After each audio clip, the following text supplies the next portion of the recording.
Kaya sabi ng Deuteronomy chapter 6 verse 4, dinggin nyo mga Israelita, si Yahweh lamang ang Diyos. For your information, ito po ay isa sa pinakamahalagang panalangin ng bansang Israel patungkol kay Yahweh. Ito yung tinatawag nating Shema. No? So, sabi dito sa wikang Ingles, hear. No? Hear, Israel. So, nire-recite po nila ito daily sa umaga at ang iba naman, inuulit. Hallelujah. Praise God. Ulitin natin, sabi dito, dinggin nyo mga Israelita, si Yahweh lamang ang Diyos. Sundan niyo ako as we recite this with conviction. Hear, O Israel, the Lord our God, the Lord is one. Kayo po.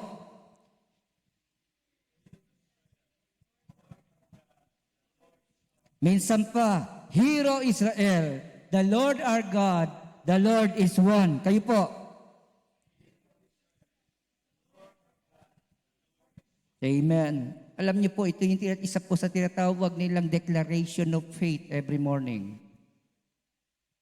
Sabi dito, hear, Shema, Israel. No? Sabi dito, the Lord our God, the Lord is one. Bakit po ito ang sinabi ng Diyos sa second generation na papasok sa lupang pangako? Number one, you must understand who you are serving. Who is our God? Who is our Lord? Who is our Savior? Kaya nga mga kapatid, kaya na ang ating pananampalataya ay nag-ups and down.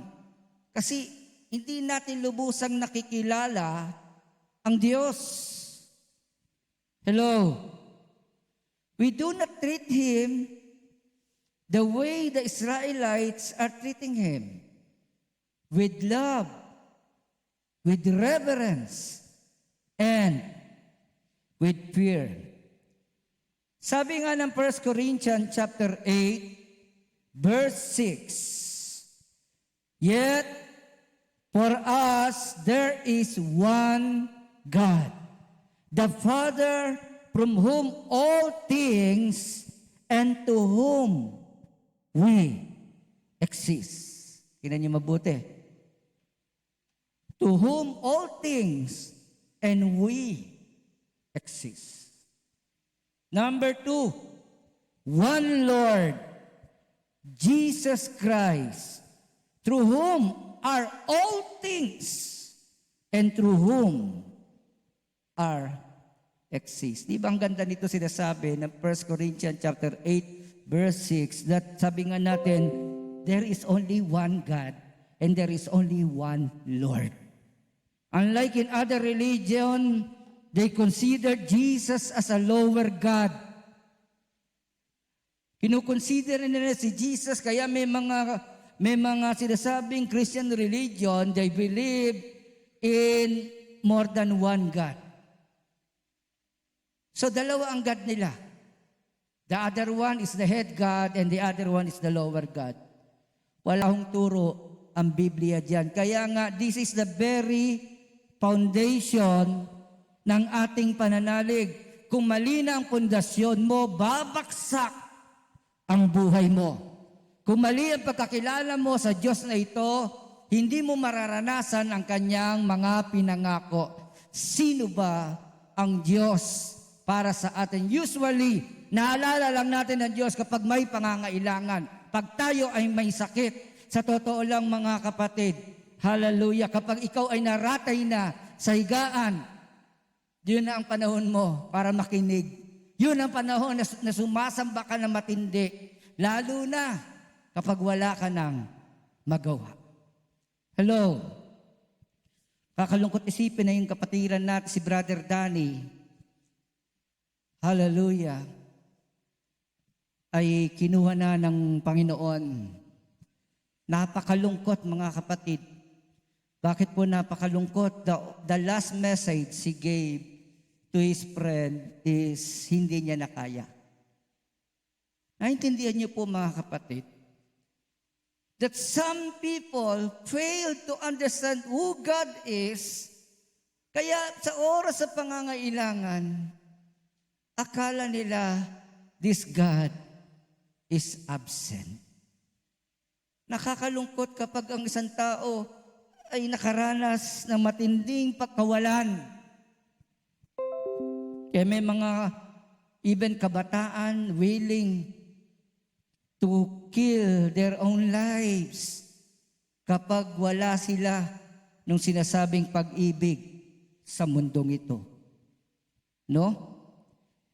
Kaya sabi dito, yet for us there is one God, the Father from whom are all things and for whom we exist.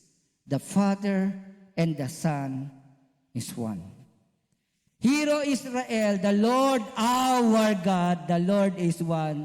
Yung tinatawag nating Lord is Elohim is not considered single, but plural. Plural siya. Hindi ibig sabihin meron dalawang God. Ang pinag-uusapan natin ay unity. Unity. Ang pagiging isa. No? Hindi pinag-uusapan kung sino ang mas mataas. Ibig sabihin, there is only one God. Tayo mga Kristiyano, we believe in one God, no? Express, shown in three person. Yung tinatawag nating Trinity.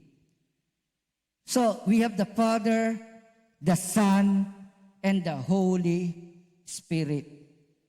And these three are one. Okay? So, kaya nga sabi nga natin, for example, na kahulugan nito na ang Panginoon at ang Ama. No? 1 Corinthians chapter 8 verse 6, you can use that as a verse kapag mayroong question sa pagiging Diyos ng ating Panginoon. Next, Romans chapter 1:19, who is this God? Sino ba ang Diyos na ito? Ito ang Diyos natin. Ang maaaring malaman tungkol sa Diyos ay maliwanag. Yamang inihayag ito sa kanila ng Diyos, His Word. Kaya nga sabi, Israel, hear, hear, Israel.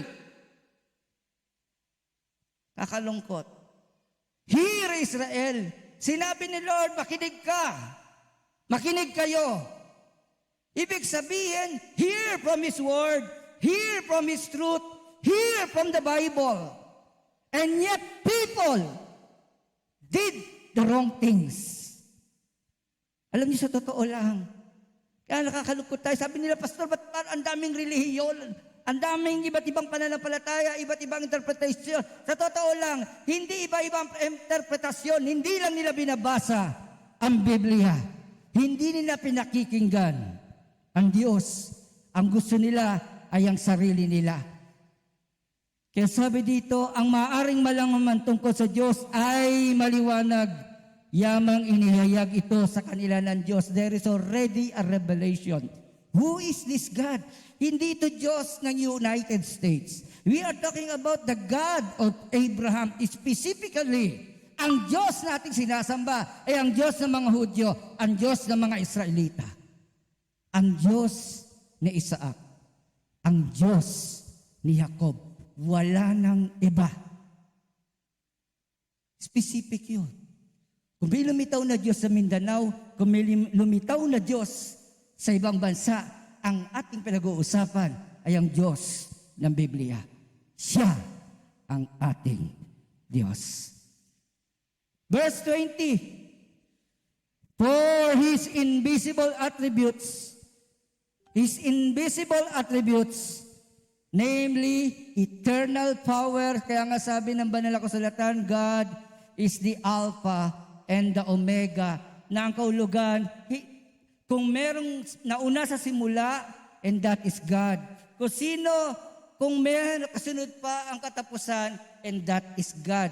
Hindi siya contain sa time.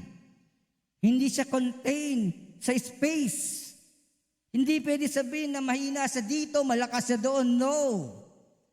He alone is God. Siya nga ang may likha ng mundong ito. Siya ang may likha sa akin at sa inyo. Ito ang Diyos ng Israel. Kuha nyo? Kaya nga pag meron kang itinabing pangalan dyan, binababa mo na ang Panginoon. Kaya sabi dito, the eternal power and divine nature have been clearly perceived ever since the creation of the world in the things that have been made, so they are without excuse. Walang dahilan para ang tao'y magsabi, hindi namin alam ang katotohanan, hindi namin nalaman yan. But I tell you, when you look at heaven, you will see the work of a God who is Spirit, hindi siya visible. Imagine, pag nakita mo ang creation na napakaganda, you imagine a God who created those things specifically. Andyan yan. Ang ganda, ang kulay, ang sustained life. Naintindihan niyo po? Hallelujah. Kaya walang dahilan ng tao para magdahilan na hindi niya alam. Although they knew God, they did not honor Him as God or give thanks to Him. But they become futile in their thinking, and their foolish hearts were darkened. Pag dininay mo ang tunay na Diyos, pag dininay mo kung sino ang Diyos, kaya nga sabi doon, Hear, O Israel, the Lord your God, the Lord is one. The Lord is God, the Lord is one.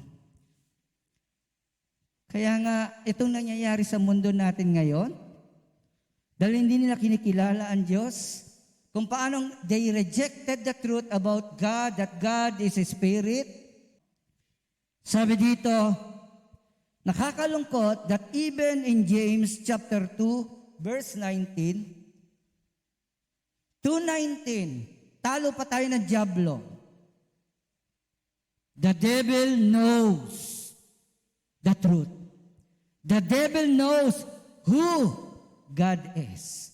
He knows Yahweh. Kaya sabi ng James chapter 2 verse 19, sumasampalataya ka sa iisang Diyos, hindi ba? Mabuti yan. Ang mga demonyo man ay sumasampalataya din at nangangatal pa. Kapatid, meron silang pananampalataya, but they are not saved. How come they know the truth? They already know the truth because they have been in heaven. Nakarating na sila sa langit. Hindi nga lang sila nanatili sa Panginoon. Hindi sila nanatili doon at umalis sila at iniwan nila ang kanilang mga tungkulin. Kaya sila yung tinatawag natin mga rebelde. Hello.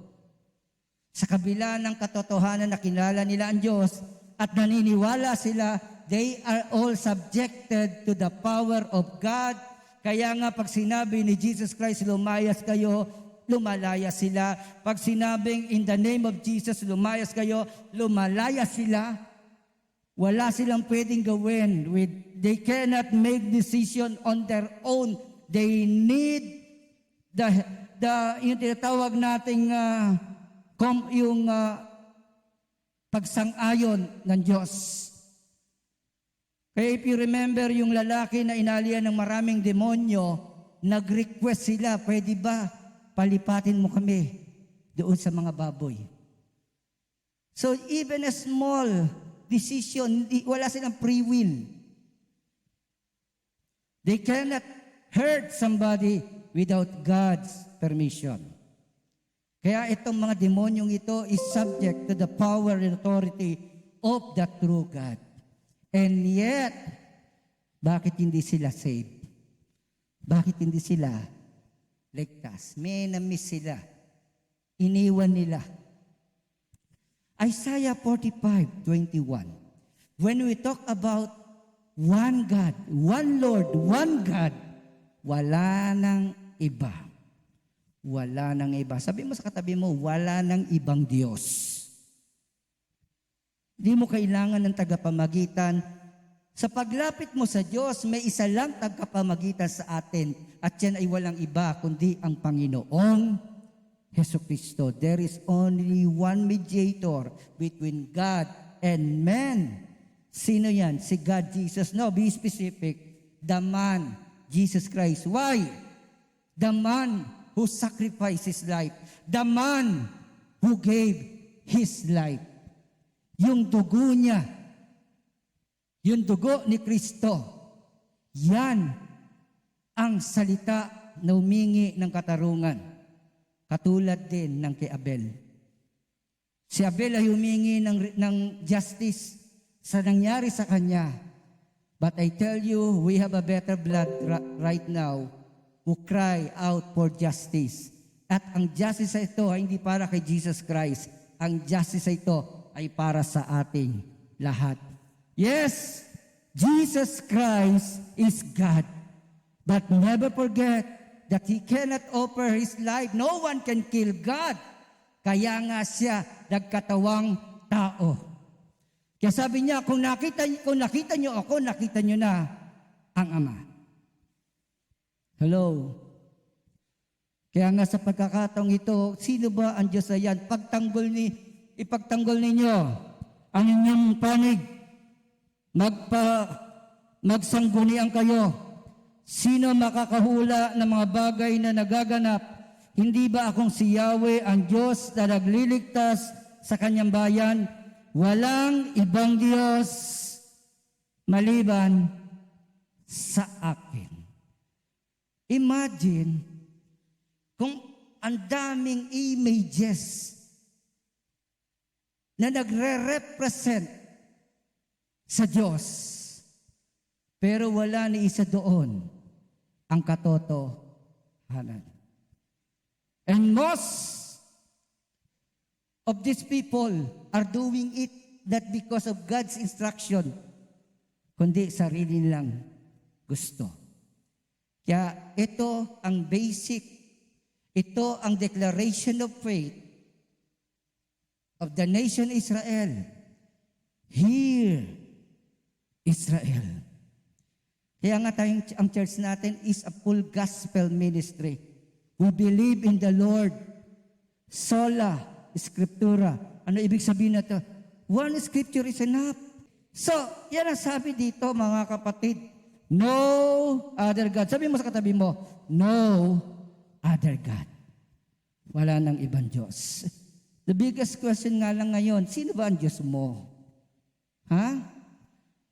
Isaiah 45 verse 22, sinasabi dito mga kapatid, ang Diyos na ito ay ang Diyos na nagliligtas.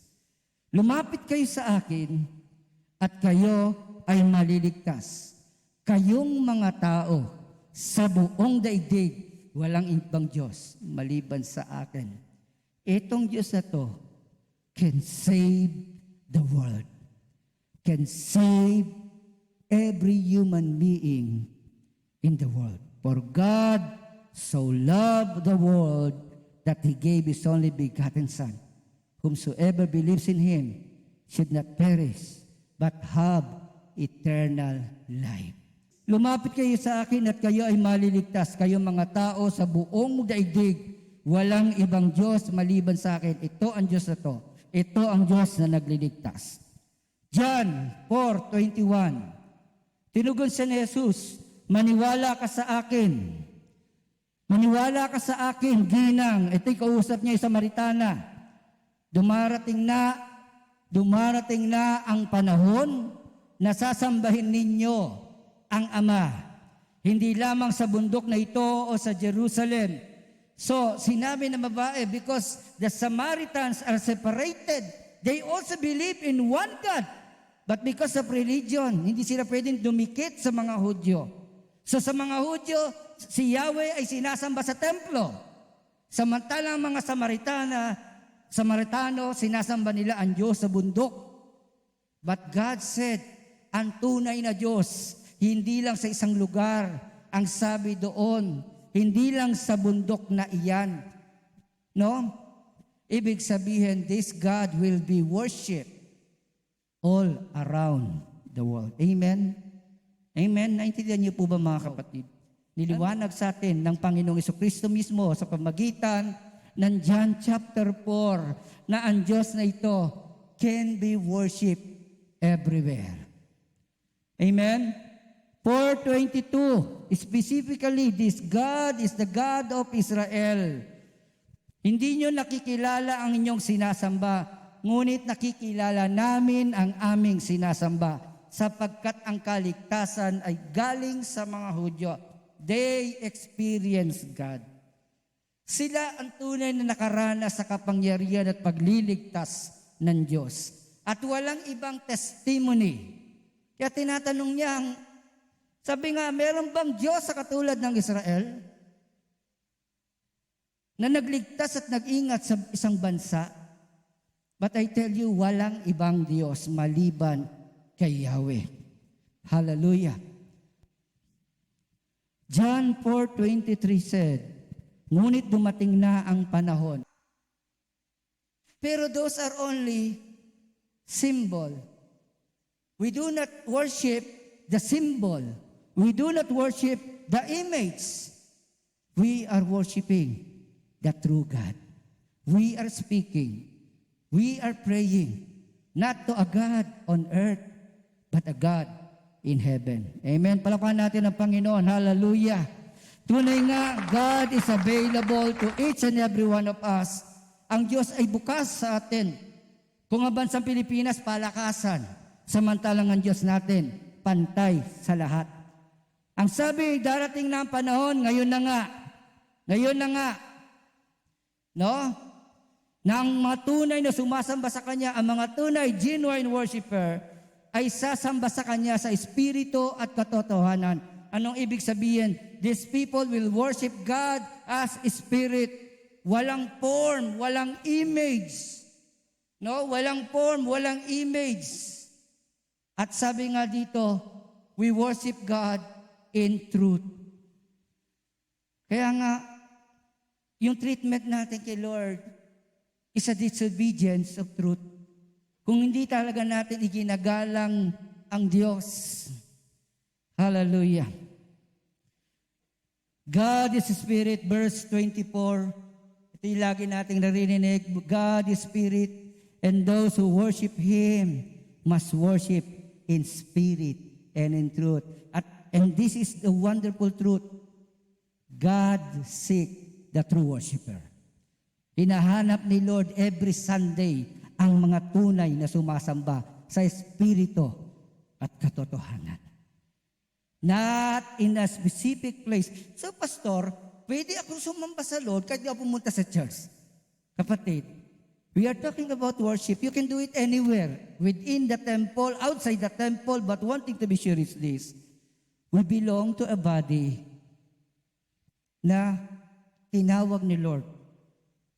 Ang simbahan ay ang kanyang iglesia that will perform the preaching, the spreading of the gospel. Naintindihan mga kapatid? Pastor, di gawin ko lang mag-isa kapatid. You cannot do it without the help of the church. Hindi mo pwedeng gawin yun na solo mo. Sapagkat ang tunay na katawan ni Kristo, hindi nagsosolo. Ang katawan ni Kristo ay pinag-isa. Sabi nga natin, magkakaiba ng personality. Composed of so many personalities, but united by God in the Spirit. Hindi kakayanin ni Pastor mag-isa. Hindi kakayanin ninyo mag-isa. We need the unity in Christ to perform the will of God. Zechariah chapter 14 verse 9, and the Lord will be king, And the Lord will be king over all the earth. On that day, the Lord will be one, and His name is one. Kaya sa pagbabalik ni Kristo, marami mabibigla. Yan ba ang Kristong ipinako sa krus na bumabalik? Maraming matatakot, magigimbal sa katotohanan. Sapagkat darating ang tunay na Diyos, ang tunay na Hari. Amen po ba? Ito ba ang Diyos nyo? Ang Diyos noon, ngayon, at sa darating. Ang Diyos na babalik, ang Diyos na nagliligtas. Kaya niyang iligtas lahat. Amen? Siya mismo ang bumaba sa langit. Siya mismo ang naghanap sa inyo, sa akin, sa ating lahat, upang kanyang iligtas. Palakpakan natin ang Panginoon. Hallelujah. Praise God. We have nothing to offer to save ourselves. We have nothing na pwedeng magligtas sa atin. The only reason why God saved us, because He loves us. Meron mang ganitong Diyos sa ibang religion. Many religion talks about good works. If you want to please your God, do good works. Do good works. At kapag wala kang kakayang gumawa ng good works, you are condemned in eternity. In tinatawag nating eternal punishment. Hallelujah. Pero what is the difference between the chosen people of God? Ang mga minahal ng Diyos, there is therefore now no condemnation.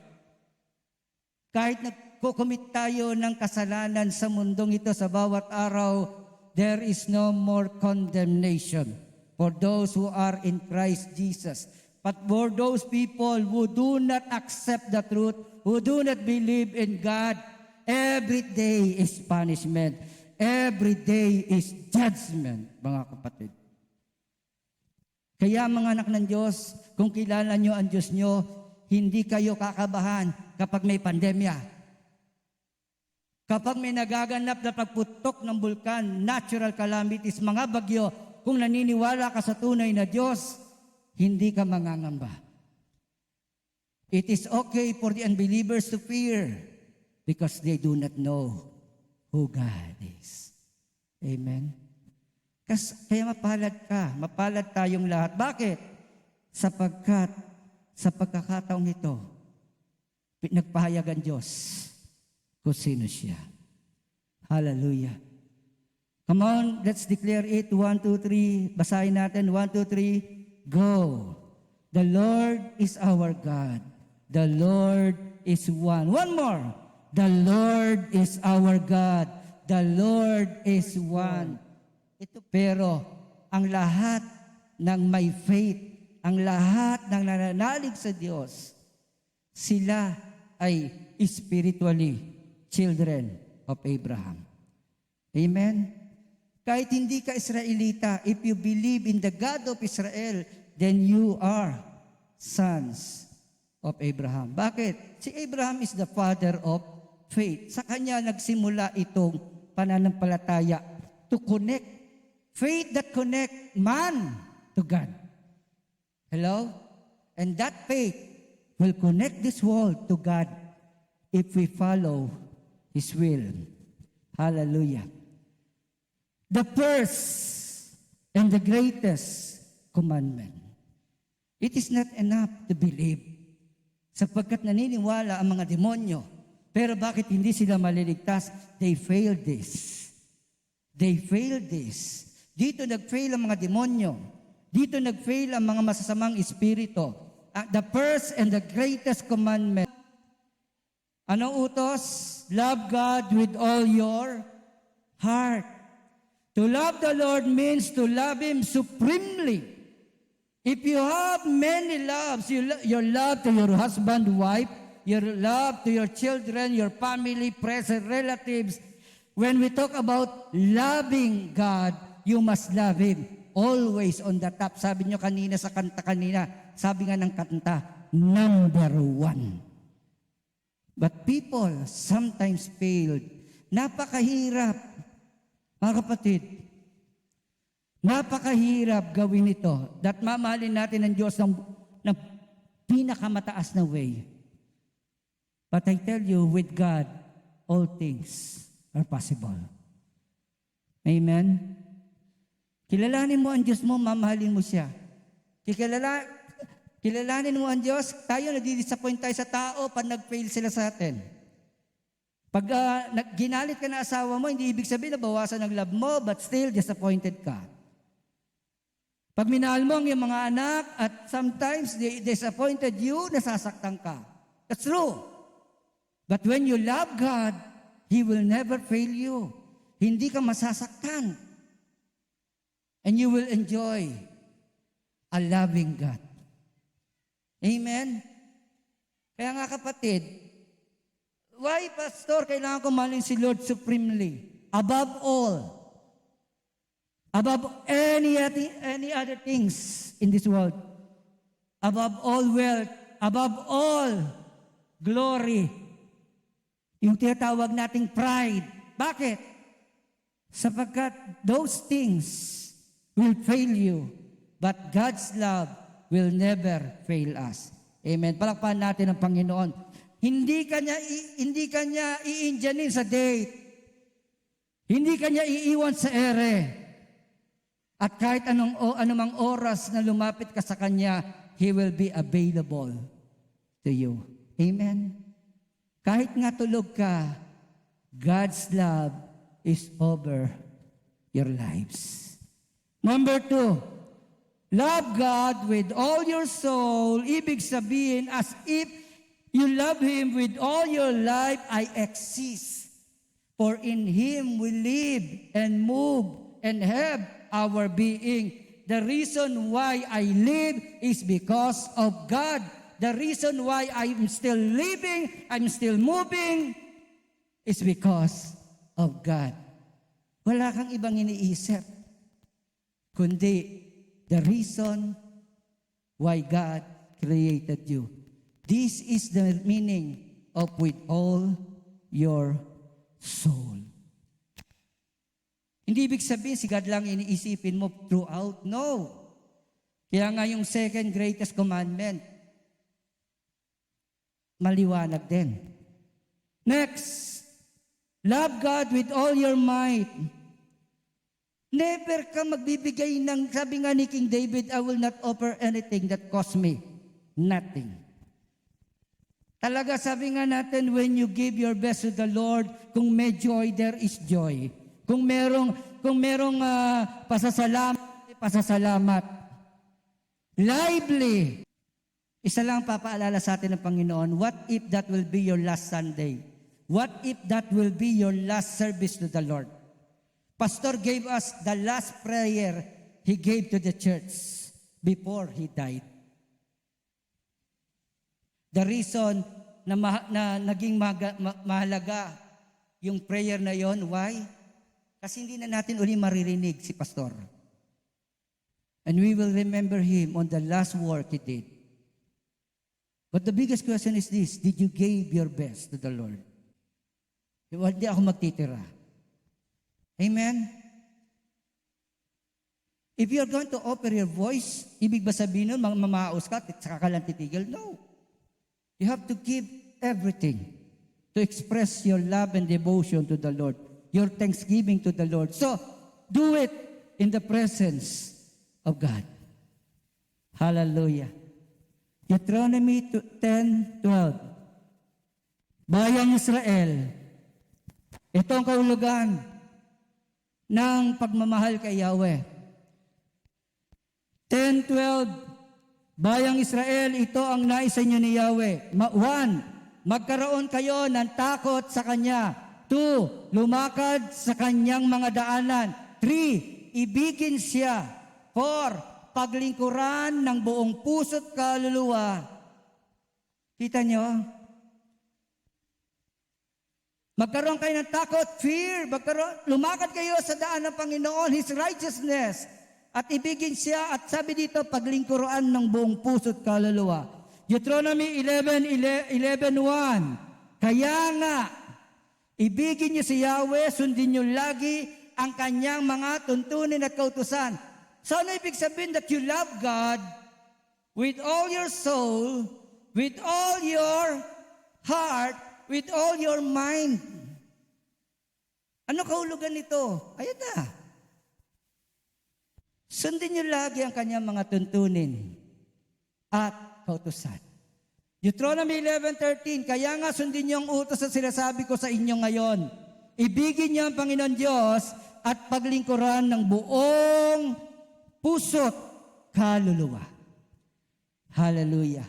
At ang pinakamaganda, napaka-straight to the point, ay sinabi ng Panginoong Jesucristo, kung iniibig niyo ako, tutuparin niyo ang aking mga utos. Amen po ba? Kaya mga kapatid, can God stop the pandemic? Yes, it's more than powerful than any pandemic, any virus. But He chose not to do it.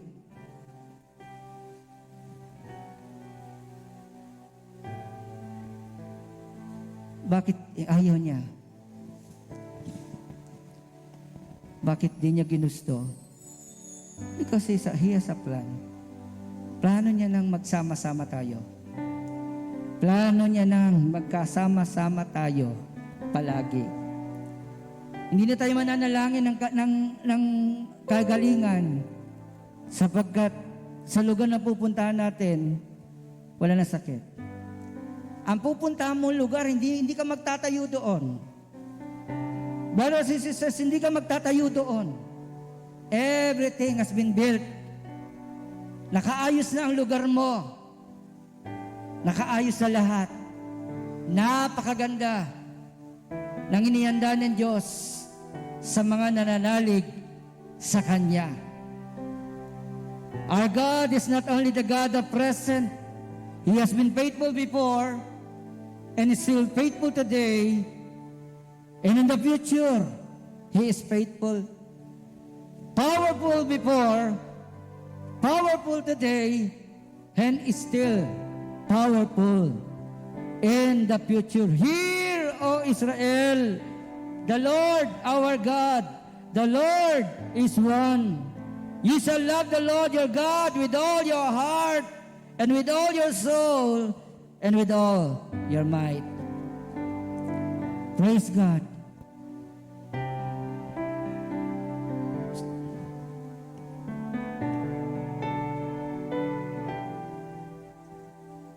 Magkaisa tayo. Ginoon, sa'yo ako ay lagi sasamba. Papupurihan ka, puso at isipan, buong lakas at buhay, aking iaalay sa'yo, Diyos. Bisa pa, hallelujah, Panginoon. Sa'yo ako ay lagi sasamba.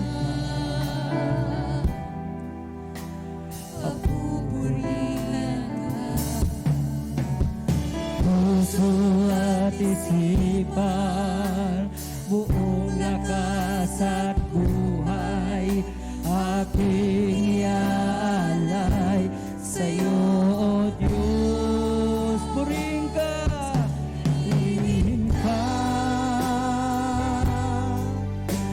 Panginoong Yesus. Ang buhay ko'y sa'yo, ito'y gamitin mo. Purihin ka. Come on people, hallelujah. Panginoong Jesus, sa habang panahon, ako ay sasamba. Purihin ka. Purihin ka. Kaya lahat ay magkaisa. Yes, Lord. Ang buhay ko'y sa'yo. Ito'y gamitin mo. Pumili ka, Panginoon Jesus. Sa habang panahon, ako ay sasamba. Come on! Hallelujah! Panginoon Jesus. Ang Diyos ng Israel! Ang Diyos na nagliligtas! Ang Diyos na may ligaw ng pinatupa! Hallelujah! Panginoon Jesus. Walang ibang Panginoon! Hallelujah! Ay sasamba.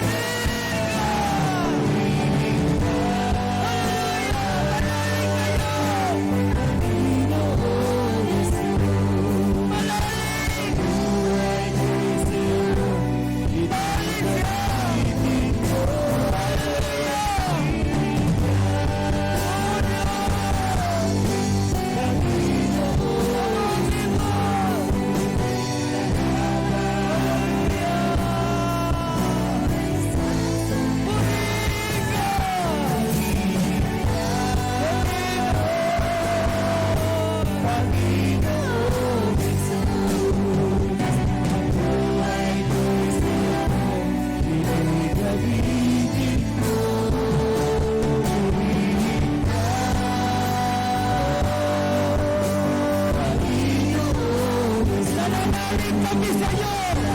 Walang imposible sa'yo! Walang mahirap sa'yo!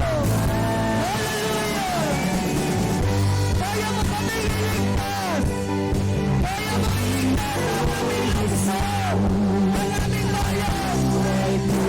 Ang Diyos!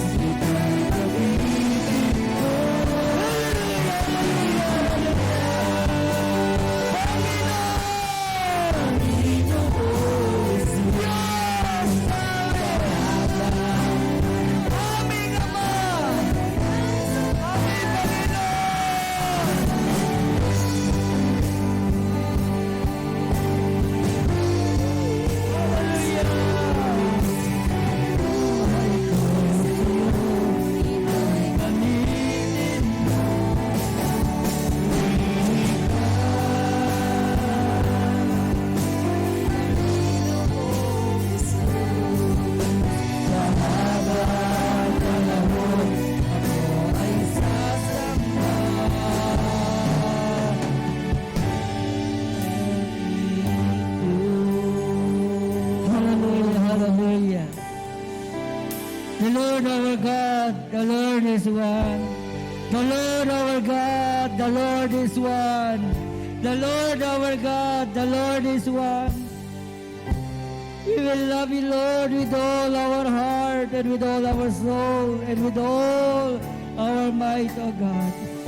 Katulad na sinabi mo, Lord, susundin namin ang utos mo. Hallelujah, kung mahal ka namin, susundin namin ang kalooban mo, O Diyos. Hindi ang gusto namin ang masusunod, kundi ang kalooban mo, Panginoon. Kaya sa oras na to, Lord, hallelujah, hindi kami mangagamba kung ano man ang nangyayari sapagkat hawak mo kami. Kaya mong iligtas ang lahat. Katulad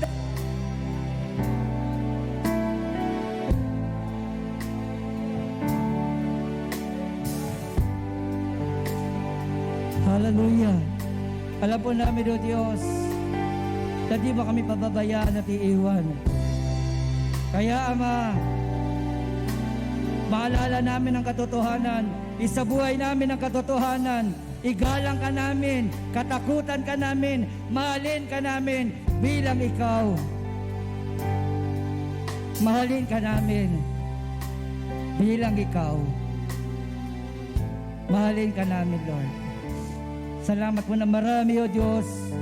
Ang bansang ito, pinagkakatiwala namin sa iyong pangalan. Ang lungsod ng Pasay, pinagkakatiwala namin sa iyong pangalan. Ang aming mga pamilya, pinagkakatiwala namin sa iyong pangalan. Ang bawat isa, pinagkakatiwala namin sa iyong pangalan. Ikaw na nagliligtas. Wala nang ibang Diyos. Wala nang ibang Panginoon. Salamat po, O Diyos. Salamat po. At dalangin ko po, Lord, maliwanag ang katotohanan na makarating ito sa mga kapatid namin sa FB at maging sa Zoom at maging sa iba pa na makaririnig, Lord. So we thank you, Father.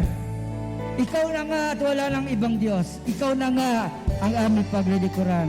Sa dakilang pangalan ng Panginoon Kristo, ang lahat ng anak ng Diyos ay magsabi na Amen and Amen. Glory to God.